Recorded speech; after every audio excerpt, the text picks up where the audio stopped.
Օրերս Գեորգ Սրբազանի գարքալոծության հարցն է, որ տրված է։ Ինչպես կգնահատեք իրավիճակը։ Ես պաշտոնապես հիմա կարող եմ հայտարարել, որ 3 այսպես կոչված Գերագույն հոգևոր խորհրդին, նույնիսկ եպիսկոպոսների մի մասը մասնակից չի եղել, տեղյակ չի եղել, որ Գեորգ Սրբազանի գարքալոծության հարցը դրվելու է։ Ակնկալիքներ ունիք այս եպիսկոպոսական ժողովեն, որ պիտի տեղի ունենա Հայաստանի սահմաններեն դուրս։ Մայրաթորը նոր սկսեց պաշտոնապես խոսել վայրի մասին, այսինքն նույնիսկ վայրը իրենք փորձել էին ծածուկ պահել։ Սա արդեն իսկ հուշում է, որ զուսպ լինենք լավ բաներ ակնկալելիս։ Եպիսկոպոսատ ժողովը միտված է կարևորագույն խնդիրներին վերջնական պատասխաններ, լուծումներ առաջարկելու։ Մենք մինչև այսօր նույնիսկ տեղյակ չենք, ինչ օրակարգով է եպիսկոպոսատ ժողովը գումարվում։ Սիրելի սրբազան հայրեր, իմացեք, որ մենք հավատացյալ ժողովուրդը ուղղակի տառապում է։ Դուք պիտի օգնեք մեզ։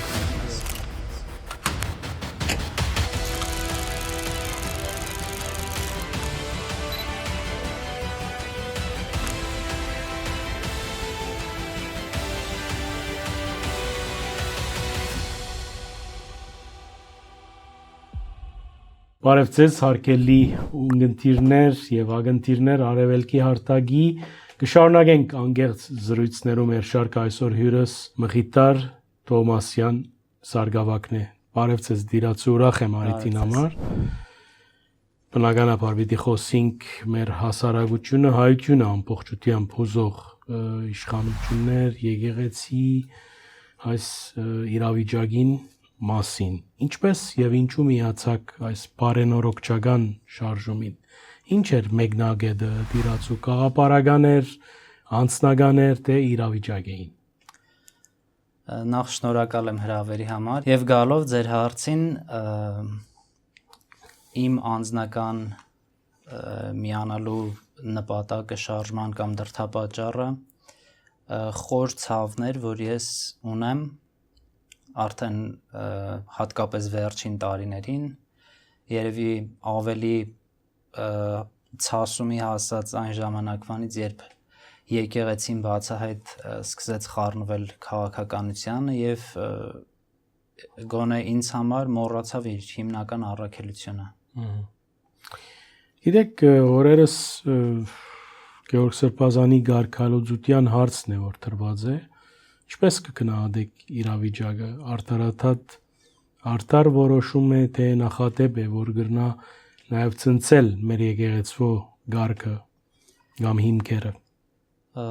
Եթե անկեղծ լինեմ, ճանաչելով եկեղեցու գործող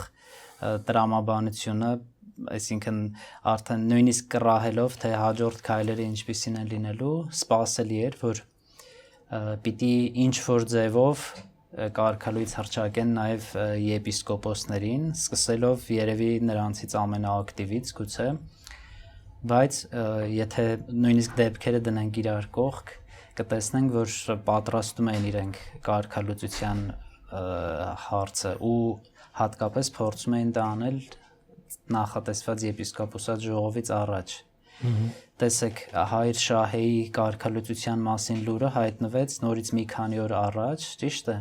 իսկ իրականում ինքը կարգալույծ էր եղել կամ իր դիմումը տվել էր ամիս, նույնիսկ գուցե 2 ամիս առաջ։ Եվ սա իմ ընկալումն է, որ իրենք պահեցին, հրապարակեցին մոտ մի օր, որ հանրությունը արդեն սկսեց մտածել, որ դե լավ, ծայրագույն վարդապետին էլ փաստորեն կարելի է կարգալույծ անել, խնդիր չկա, իր դիմումի համաձայն է, թողնենք այն ամենը, թե ինչն է հասցրել այդ դիմումին, որ մեր եկեղեցու ամենալուսավոր դեմքերից մեկը ուղղակի այս պահին թողեց հեռացավ եկեղեցուց։ Եվ հաջորդիվ անցնում են արդեն Սրբազանի կարգալուծությանը եւ դա ներկայացնում են իբրև թե Գերագույն հոգևոր խորհրդի առաջարկ կաթողիկոսին եւ կաթողիկոսն էլ հաստատեց թվում հետաքրքիր մոտեցում է, չէ՞, կաթողիկոսը երևի թե համոզում էր, որ չէ, եկեք մի շանս էլ տանք, բայց խորհուրդը միագամ չէ, այո, ունենք բազմաթիվ կամ գոնե 3-4 այլ եպիսկոպոսների հետ կապված ավելի ցցուն հարցեր, որոնք կարոտ են քննության, դրանք մինչև հիմա առկախված են եւ Գևորգ Սրբազանի հետ կապված խնդիրը արագ հանձնախումբը որոշեց, այո, ես պաշտոնապես հիմա կարող եմ հայտարարել, որ 3 այսպես կոչված գերագույն հոգևոր խորհրդին նույնիսկ եպիսկոպոսների մի մասը մասնակից չի եղել, տեղյակ չի եղել, որ Գևորգ Սրբազանի կարգալուծության հարցը դրվելու է, կարող եք ճշտել եպիսկոպոսների հետ, այսինքն ինչ է ստացվում, որ մարմինը, գերագույն հոգևոր խորհուրդ կոչված մարմինը, ընդամենը մի հատ ինչ-որ կարելի ասել սքողելու համար մի կառույց է, որի միջոցով կաթողիկոսը իր անձնական որոշումները փորձում է հրամցնել իբրև թե ժողովական մի կառույցի որոշում։ Այսինքն եկեք մի քայլ էլ առաջ գնանք։ Բաղրատ Սրբազանի հետ կապված հարցը միանշանակ է, չէ՞ որ կարոտ է քննության։ Մարդը ակնհայտ մտել էր քաղաքականության մեջ։ Եվ այն ժամանակ նույնիսկ ներեք ես ընտադելուս եպիսկոպոսներ թեմար դայդված են։ Ես անցամ գիտեմ։ Այո, ես տեղյակ չէի, բայց վերջերս արդեն եպիսկոպոսները բարձրաձայնում են, ասում են 24 հոգով ժողով ենք արել հարցը քննարկելու համար, 24-ից 20-ը դեմ են եղել, համարել են, որ դա ակնհայտ մուտք է դեպի քաղաքականություն, որը վայել չէ հոգևորականին, բայց հակառակ սրան նորից անցել է փոքրամասնության կարծիքը որոշումը, ասենք, հա։ Եվ տեսեք ինչ է կատարվել, որոշել են, որ պետք է Բաղրատ Սրբազանը սառեցնի իր ծառայությունը, այսինքն մինչ այժմ մեզ անհայտ ինչ-որ կարգավիճակ, ինչ է նշանակում սառեցնել կարգավիճակ։ Գազեմ գուսակցական բարակային կան սառեցման բաներ։ Հա, եւ գիտեք, ինձ համար մի կողմից ծիծաղելի է, մի կողմից շատ ցավալի է, այսինքն եթե վերցնեմ ինձ որպես փորձեմ ինձ դնել Բաղրատ Սրբազանի կարգավիճակում, ես այնքան եմ իրոք մտահոգ, անկեղծ, որ տեսնում եմ, որ ամենաառաջնային խնդիրը այս պահին այդ հայրենիքի փրկության հարցն է, պիտի տեսնեմ ես ինչքանով եմ համապատասխանում եւ եթե կան խոչընդոտներ, փորձեմ լավ դրանք հաղթահարել կամ հասկանան, եթե մինչև վերջ գնալ հնարավոր չի լինելու, գուցե հենց չարժի սկսել։ Բաղրատ Սրբազանը նաև կանադայի քաղաքացի էր, ճիշտ է։ Ճիշտ է։ Նաև եպիսկոպոս էր, երկուսն էլ իրեն խանգարում էին վարչապետի թեկնածու լինելուց։ Ցավալիորեն Բաղրատ Սրբազանը պատրաստ եղավ հրաժարվել եպիսկոպոսությունից կամ սառեցնել դա, քանի որ դա կխանգարեր, բայց կանադայի քաղաքացիությունից հրաժարվել չպատրաստվեց։ Հիմա որն էր ավելի մեծ արժեք, իրավունք ունենք այս հարցը տալու, ինչու Կանադայի քաղաքացիությունը, որը իրոք տրամաբանական է, այնպես չի, որ ինչ-որ մեկը վիճարկել է, որ ընդունված այն օրենքը, որ պիտի պատգամավորը կամ վարչապետը լինեն միայն Հայաստանի քաղաքացի, սխալ, ոչ մեկ չի վիճարկել, չէ, այս օրենքը։ Ինչ է նշանակում, որ մենք կհասնենք այն կետին, որ ժողովրդական ճնշմամբ դա էլ կհաջողենք, այսինքն օրենքը կխախտենք, հա, երկքաղաքացին կդառնա երկրի վարչապետ եւ արդյունքում տարածվում է ատելության մի քարոզ, որ նույնիսկ ընտրություններից առաջ ես չեմ տեսել այլ քաղաքական ուժերի գործունեության մեջ, ինչը սպասելի է եւ մեղադրելի չի, երբ դա անում են քաղաքական ուժերը, որովհետեւ քաղաքականության մեջ շատ ընդունված է իրար մեղադրելը, նույնիսկ վիրավորելը, դրանից ոչ մեկ չի խուսափում, բայց երբ որ եկեղեցու բարձրաստիճան հոգևորականը իրեն թույլ տա տարածել ատելություն այն լույսի ներքո, որ Արցախը հանձնեցինք եւ պատրաստվում ենք հանձնել նաեւ Տավուշից որոշ հատվածներ, որոնք արդյունքում սուտ դուրս եկան։ Մի բան ճիշտ դուրս եկավ իրենց ասածից, որ Աստված ճշմարտության կողմն է եւ ճշմարտությունը հաղթելու է։ Ճիշտ է, իրենք դա ասում են իրենց մասին։ Այո։ Բայց գուցե հիմա ժամանակն է, որ սկսեն հետևություններ անել։ Աստված, այո, ճշմարտության կողմն է լինելու եւ ճշմարտությունը հաղթելու է։ Թեման մենք սկսեցինք խոսել Գևորգ Սրբազանի կարգալուծության հետ հակադրելու համար եւ տեսեք առ այսօր նույն Բագրատ Սրբազանը շարունակում է մնալ Գերագույն հոգևոր խորհրդի անդամ։ Բայց երբ որ Գևորգ Սրբազանը որոշ հարցերում հակադրվեց կաթողիկոսին եւ բացահայտ սկսեց խոսել իրոք եկեղեցուն մտահոգող խնդիրների մասին, ընդամենը րոպեներ տևեց նրան Գերագույն խորհրդից հեռացնելը, թեմի առաջնորդի կարգավիճակից փորձել հեռացնելը եւ այժմ էլ կարգալույծ անելը։ Արշակ Սրբազանի հետ կատարվածը, որը ամբողջ հանրությանը ցնցեց եւ մարդիկ մինչեւ այժմ շոկի մեջ են տեսած տեսարաններից ու անհավատալի կադրերից, դրա համար հանձնախումբը երկար ժամանակ պիտի գործի, պիտի խորը քննություն անցկացնեն, նոր որոշեն արժի Արշակ Սրբազանին կարգալույծ անել կամ գոնե պաշտոնից հեռացնել թե ոչ։ Բայց Գևորգ Սրբազանի արածը երևի ավելի ծանր էր, որ շատ արագ, նույնիսկ եպիսկոպոսած ժողովին չսպասելով, որը մի ամիս էլ չի մնացել, չէ՞, ըստ իրենց նախատեսածի։ Կամ Միքայել Սրբազանի կոչերը, նույնիսկ կա արդեն դատական վճիռ, ամբողջ գործունեությունը, նորից քաղաքական գործունեությունը, այդքան անմեղ բաներ էին, խնդիր չկար,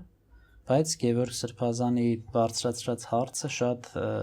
վտանգավոր էր, դրա համար օր առաջ պետք էր նրան հեռացնել։ Իրացու դուք զիս կանխեցիք որպես չսեմ պաշտոնավոր մեր եկեղեցու մեջ, այլ որպես հավատացյալ Հայաստանիայից առաքելական եկեղեցու հետևորդ։ Ինչ-որ ակնկալիքներ ունիք այս եպիսկոպոսական ժողովեն, որ պիտի տեղի ունենա Հայաստանի սահմաններեն դուրս։ Ինչ պատճառներով, Մայրաթորը այդ առումով նաև Հայդար Արջուն հրապարակած է, գիտեք։ Այո։ Գիտենք նաև, որ Մայրաթորը, լավ, եկեք սկսենք ինչ ձևով մենք ծանոթացանք լուրին։ Մայրաթորը հրապարակեց, որ տեղի է ունենալու ժողով, ոչ վայրը ասեց ժողովի, ոչ էլ օրակարգը։ Այնուհետև համացանցում հայտնվեց կաթողիկոսի նամակը ուղղված եպիսկոպոսներին, որտեղ նշված էր ժողովի վայրը, եւ այդ հրապարակումից հետո Մայրաթորը նոր սկսեց պաշտոնապես խոսել վայրի մասին։ Այսինքն նույնիսկ վայրը իրենք փորձել էին ծածուկ պահել։ Սա արդեն իսկ հուշում է, որ լավ բաներ ակնկալել պիտի զուսպ լինենք լավ բաներ ակնկալելիս։ Երկրորդ, մինչև հիմա տեսեք, անկախ Հայաստանի պատմության ողջ ընթացքում սա պիտի լինի երրորդ եպիսկոպոսած ժողովը եւ նախորդ երկուսը եղել են Եղեռնի զոհերի սրբադասման հետ կապված խնդիրները քննարկելու եւ դրանք եղել են Մայրաթոռում, ինչը շատ բնական է, ոչ մի խնդիր չի առաջացնում եւ այնպես չէ, որ եպիսկոպոսած ժողովը հերթական ինչ որ մի քանի հոգով հավաքվելու շատ արագ մի խնդիր լուծելու հարցը չէ, եպիսկոպոսած ժողովը միտված է կարևորագույն խնդիրներին վերջնական պատասխաններ, լուծումներ առաջարկելու ու մենք մինչև այսօր նույնիսկ տեղյակ չենք ինչ օրակարգով է եպիսկոպոսած ժողովը գումարվում։ Կան քիչ առաջ թվեցի լուրջ խնդիրներ որոշ եպիսկոպոսների, նույնիսկ կաթողիկոսի անձի հետ կապված, որոնք պիտի քննության ենթարկվեն։ Արդյոք կան ձևավորված հանձնախմբեր, որոնք նախքան ժողովը պիտի աշխատեն, ամբողջ նյութերը ուսումնասիրեն, որպեսզի ժողովին արդեն գան ու հանգեն վերջնական եզրակացության։ Որևէ հանձնախմբի մասին դուք լսել եք։ Եպիսկոպոսներից որևէ մեկին հարցրեք, տեղյակ են ինչ խնդիրներ են քննարկվելու։ Իրոք շատ կարևոր հարց կբարձրացնեք, եւ ես որպես լրագրող շատ պիտի ուզեի շփվել եւ հարցնել այս առումով եւ կգարձեմ, որ ճիշտ ճանապարհը այդ ծեր ասածն է, որովհետեւ աշխարհի 4 ձակերեն եպիսկոպոսներ պիտի կան, որ ինչն են, եթե օրագարկ չկա։ Այո, եւ բացի դա վայրի ընտրությունը։ Բոլոր եպիսկոպոսները իրենց ուխտը կապել են Մայրաթորի իջման Սուրբ Սեղանի առաջ եւ մենք որպես հավատացյալներ շատ մեծ կարևորություն ենք տալիս Էջմիածնին որպես համայն հայության քրիստոնեության կենտրոն, որտեղ մենք բարբերաբար այցելում ենք, ուխտ ենք անում, նորոգում ուխտը եւ հատկապես երբ որ պիտի այսպիսի մեծ իրադարձություն տեղի ունենա եւ հանկարծ գողեգող փախչում ենք ու գնում մի երկիր, որտեղ նույնիսկ մեծ համայնք էլ չկա հայկական, ես չեմ գտնում որևէ տրամաբանական բացատրություն, որ կարդարացնի ժողովը դրսում անցկացնելը։ Լավ, թող եպիսկոպոսները ասեն, կա ինչ-որ մեկի նկատմամբ հստակ ճնշում պետական իշխանությունների կողմից, որ փորձում են որ դա որպես պատճառ ներկայացնել։ Թող խոսեն, ինչ-որ մեկին ինչ-որ բան սպառնացել է։ Թե արդեն որոշումները ու ամեն ինչը պատրաստ է, ուղղակի պետք է արտաքին մասը ապահովել, անունը դնել եպիսկոպոսած ժողով եւ հրամցնել որոշումներ, ասել արդեն սա պիտի արվի եւ անցկացնել, ինչպես քիչ առաջ ասացի Գևորգ Սրբազանի տխրահռչակ կարգալուծության այս որոշումը, որ անունը դնում են Գերագույն հոգևոր խորհուրդն է որոշել եւ պարզվում է, որ խորհրդի մասնակից եպիսկոպոսները նույնիսկ ներկա չեն եղել, գոնե մի մասը։ Այս բոլորը դիդարգելով դիրացու ես արիտով մնալ քրեցի այս թեմայով մակիդեք կան նախաձեռնող սրբազան հայրերը կան սրբազանները որոնք Կարեկին Կաթողիկոսի գոմն են բացահայտ կերպով այսին անունով գիտենք տեսնենք առողջություններուն մայրաթորի եւ գա խումբ եպիսկոպոսած որ ընդհանրապես լուր են ես այդ խումբը գոչած էի երրորդ ցայնը որոնք նաև մեծամասնություն են այսօր այդ երկու կողմերեն ոչ մեկը դվային իմաստով եթե ազգային եկեղեցական ժողով պիտի դիտարկենք մեծամասնությունները չեն ինչու այս լրությունը ձեր համեստ կարծիքով ես կարծում եմ որ ամեն մեկը գուցե ինչ որ բանի սպասում է բայց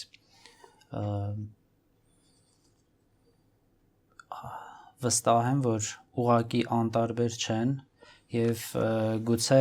այս հրապարակավ գործունեության հետ այս պահին հաշտ չեն կամ գտնում են որ հրապարակային գործելը այս պահին շատ բանով չի օգնելու բայց վստահ եմ որ նրանք էլ մտահոգ են ու զբաղվում են այս խնդիրներով եւ եթե որևէ մեկը կդիտի այս հաղորդումը ես ուղղակի որպես հավատացյալ նաեւ կխնդրեի որ սիրելի սրբազան հայրեր իմացեք որ մենք հավատացյալ ժողովուրդը ուղղակի տառապում է դուք պիտի օգնեք մեզ քանի դեռ այս խնդիրները մենք ծածկեցինք փորձեցինք խնդիրը վերհանողին ուղղակի համակարգից դուրս հանել կամ փորձել նրա ձայնը լռեցնել սրանով խնդիրը չի վերանալու մինչև մենք հաջություն չունենանք ու անկեղծորեն չքննենք բոլոր այս մտահոգիչ հարցերը, որոնք արդեն ամբողջ հանրությանն են հուզում, ոչ միայն հոգևորականությանը, մենք գնալով ավելի վատ վիճակում ենք հայտնվելու։ Բարձ է։ Գիտեք, այսօր ցեզի եւ ցեր նման մտածողներն շատերուն դիրատավ կհամարեն։ Ինչ կպատասխանեք, ինչ կմտածեք այդ առումով, շատ ծանր բառն է այս բառը, ես ալ իհարկե դխուր եմ, որ մեր հասարակությունը այդքան փևերացված է եւ ոչ մեկ կերպ այլ գարձիկ ընդունելու ունակություն կա եւ համբերություն կա եւ այսպես ցեխարցակումներ անդադ դուք հիմա դիրատավ եք։ Ցավալիորեն, այո, նույնիսկ այս բառը լայն տարածվեց նորից սրբազաններից մեկի հրապարակումից, երբ հանդգնորեն ու ես չգիտեմ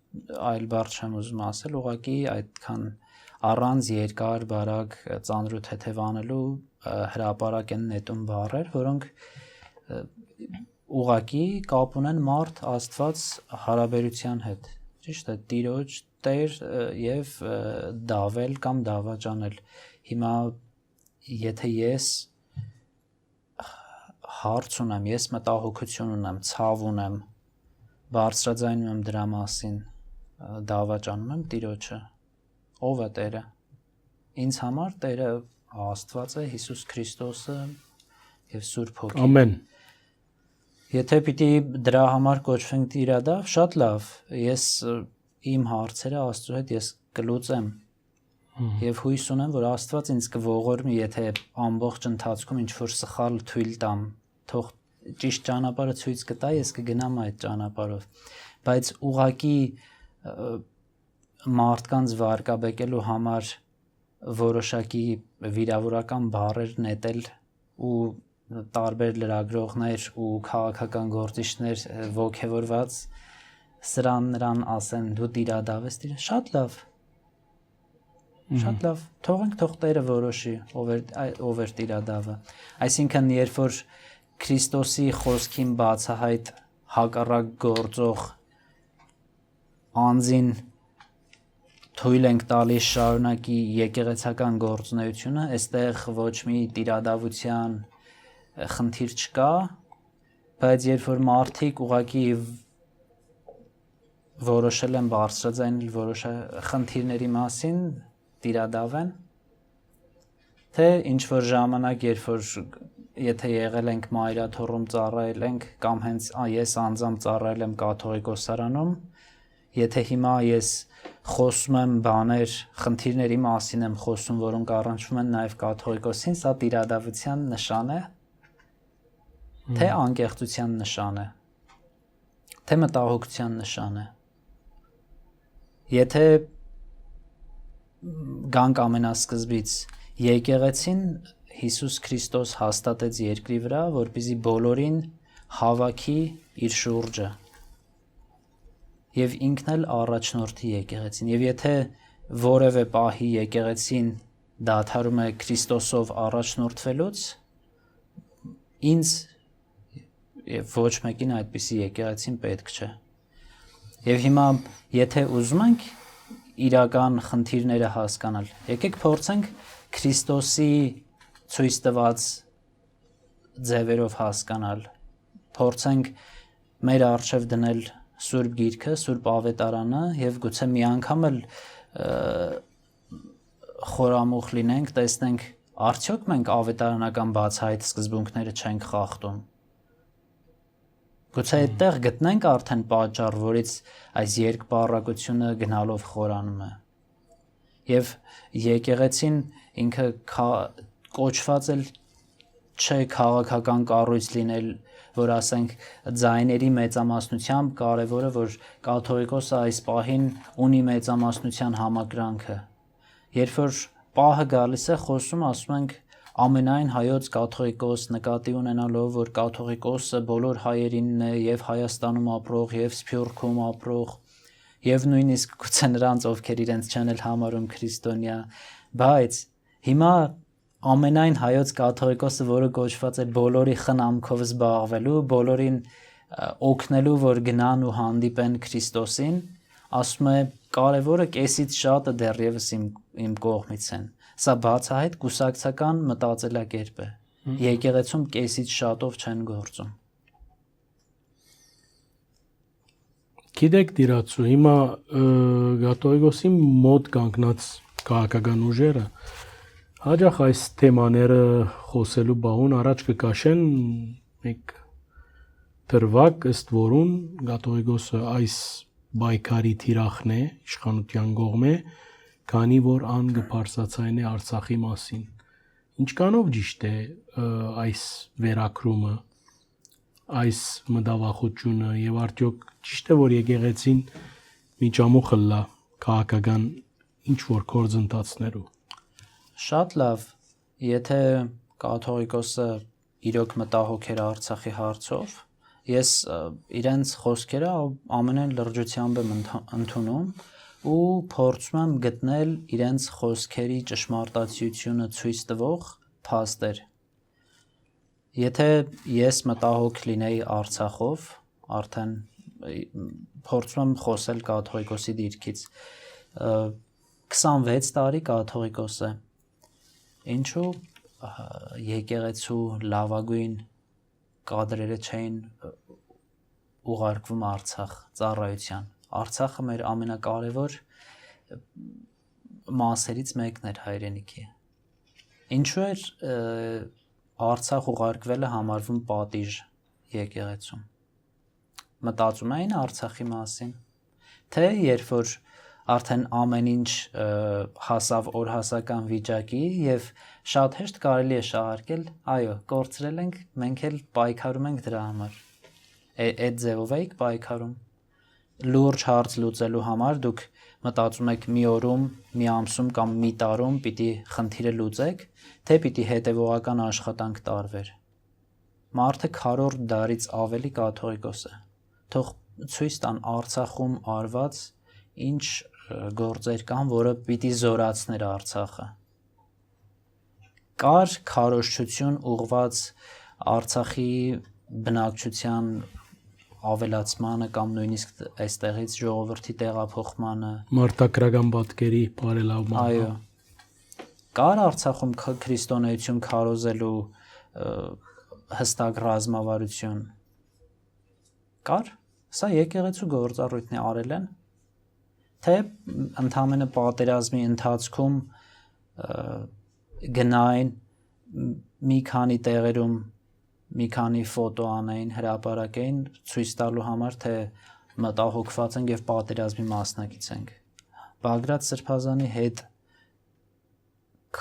եղող Արցախում եղող հոգեվորականն ինձ անձամբ պատմել է, թե ինչ շոուներ էին կազմակերպվում այնտեղ։ Մեծ ցավով եմ ես դա ասում։ Եվ եթե հիմա կաթողիկոսի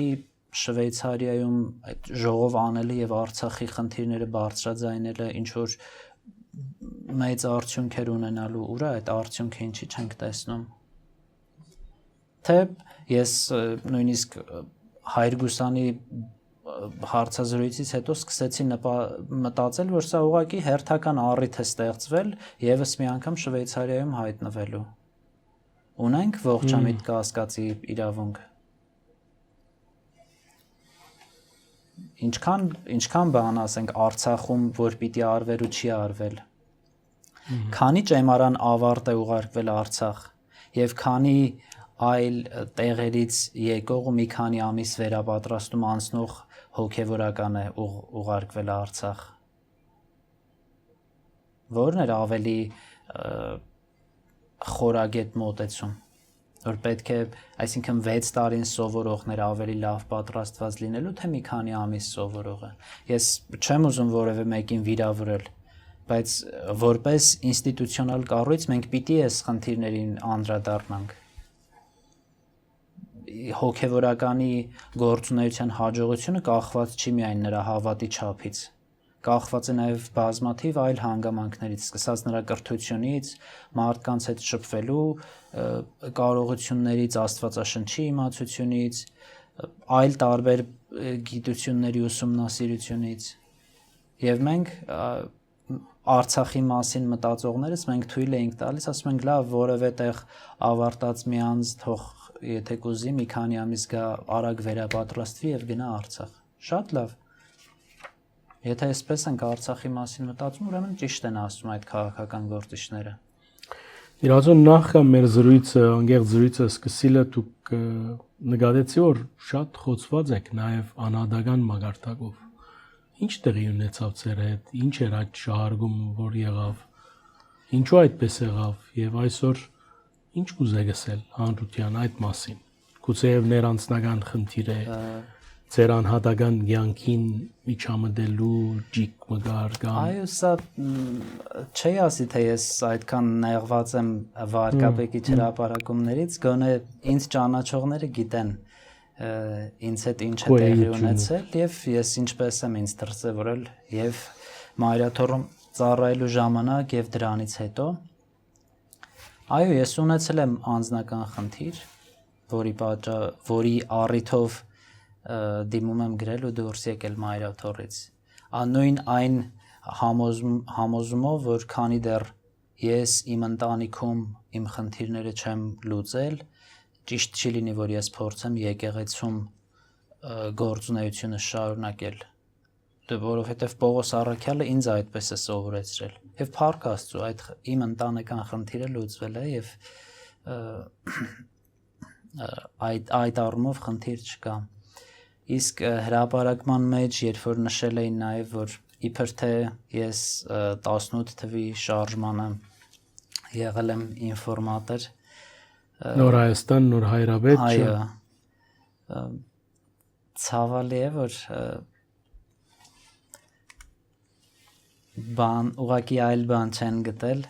եւ փորձել են այս ձևով մեղադրել։ Այո, 18 թվականին խնդիրներ ես անձամբ ունեցել եմ եւ խոսել եմ հենց կաթողիկոսի հետ էլ եւ հիմնական խոսակցության թեման, որ ինձ համար շատ տհաճ էր, եղել են երկուսը։ Մեկը, որ ինչու է քո սանիկը Facebook-ում գրառումներ անում եկեղեցու եւ հայրապետի դեմ։ Եկեղեցին միշտ արժևում դրված։ Եվ երկրորդը, թե ինչու դու չես ստորագրել սարկավագների կողմից այդ գրված հավատարմագիրը։ Ես ուղղակի համարել եմ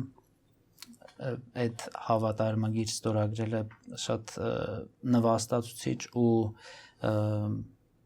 պարզունակ քայլ հոգևորականին ոչ սազական, որովհետև մարդը կամ համոզմունք ունի կամ չունի, իր ստորագրությունը շատ բան չի փոխում։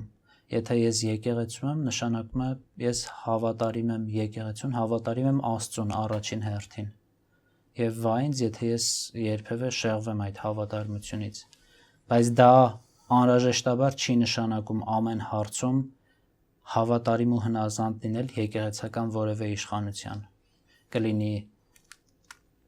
աբեղա, վարդապետ, եպիսկոպոս կամ կաթողիկոս, սա չի նշանակում, եւ շատ վատ է, եթե կան հոգևորականներ, որ մտածում են, որ այո, պետք է ամեն ինչում հնազանդ լինել, ամեն ինչում պետք է հնազանդ լինել միայն Աստծուն։ Եթե այդպես լիներ, որ պետք է ամեն ինչում հնազանդ լինենք որևէ անձի, հարց, արդյոք մենք այդ անձի մասին մտածում ենք, թե զուտ իր անսխալականության կերպար ենք կերտում, ասում ենք, նա ինչ ասում է, ուրեմն մի բան գիտի։ Սուրբ Հոգու գործունեությունը եկեղեցում որևէ կերպ տեսել ենք այդ ձևով։ Պողոս ու Պետրոս առաքյալները իրար հետ խնդիր ունեին, մեկը մյուսին էր մեղադրում, մեկը մյուսին, բայց արդյունքում ոնց լուծեցին հարցը, ժողովով, առաջին առաքելական ժողովով։ Իսկ հիմա մենք կաթողիկոսի փորձող պաշտպանողները փորձում են անընդհատ շահարկել նրա անսխալականության կամ նրան ամեն ինչում հնազանդության հարցը, որ ուղղակի աբսուրդ է։ Փորձեք, շարունակեք, ուղղակի տեսեք արդյունքում դուք արդյոք Քրիստոսին եք ծառայում այդ ձևով, թե չէ, ուղղակի մտածեք։ Անգերտ զրույց էր իրացու, շնորհակալ եմ այս հարցազրույցին համար, մեր ագնտիրներուն հիշեցնեմ, որ գխոսեինք եկեղեցի եւ եկեղեցի շուրջ գոյացած այս մթնոլորտի մասին եւ մեզ մե յուրաքանչյուրիս փապակը կենտատրեմ պետք է լա որ այս խնդիրները ունենան բարվոք լուծում ի բայզարություն մեր հավատքին, մեր հավատամքին եւ մեզ մե շատեր կրնաբադայել որ իրենց սրդով չլա այս արդայդությունը կամ այս խոսքը կամ որևէ խոսք բայց մեր իրավիճակը իսկապես Դակնաբեն դուրս բերելու համար ամենեն առաջ պետք է կորձեն մեր եկեղեցու հայրերը, որոնց մեջ շատերը այս անցնող օրերուն չեն արձագանքել իմ զանքերուն, հաճախ կուզեմ հրավիրել զիրենք այստեղ խոսելու եկեղեցու խնդիրներուն մասին, որովհետև իմ համեստ կարծիքով դնորինումները, որոշումները, հաղորդակցությունները կամ նույնիսկ ժողովները ոչ մեկ լուծում կրնան բերել, եթե մենք որպես հավաքականություն, որպես եկեղեցականներու տաս իրոք գամքը չունենան եւ չունենանք այս հարցերը լուծված տեսնելու։ Բավական երկար էր ավարտես, որովհետեւ սրծավ թեման է եւ մեզ մե յուրաքանչյուրին մեջ հայ եկեղեցիեն մասնիկ մգա, հավատքի գդոր մգա հույսի, Քրիստոսի հույսի շուղը գա։ Նաև ավարտին օրտորս է, որ հետևիկ մեր թողարգումներուն, այդպիսով խտանած գլակ անգախ մամուլի մեր առաքելությունը և այսպիսով բարին ընցես։